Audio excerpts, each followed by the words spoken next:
Dok, siguro may tungkol sa private hospitals.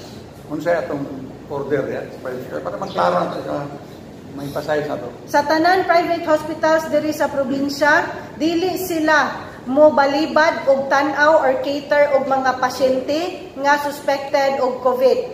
Kung kahinanglanon, manawag sila dito sa SPMC, referral, no? Manawag sila daan dito sa SPMC nga naa sila ipadala nga pasyente para makuhaan og test or og unsa ang advice sa SPMC nga buhaton sa pasyente. Kung magkuha lang og test, danon nilang pasyente dito, then ibalik na pod sa iyahang munisipyo. Kung muingon ang SPMC nga kaning mga sintomas sa pasyente nga naa ninyo dinha karon, hinanglan ni siya i-admit diri, i-admit dito sa SPMC. Kung muingon man gani ang SPMC puno nami kahinanglan i-admit dinhi sa inyong ospital, dili sila pwede mo balibad. Dok, dili ba doon tayo meeting sa mga private hospital owners o directors? Yes po, karong hapon. Karong laon na, mag-meeting na diri sa private hospitals.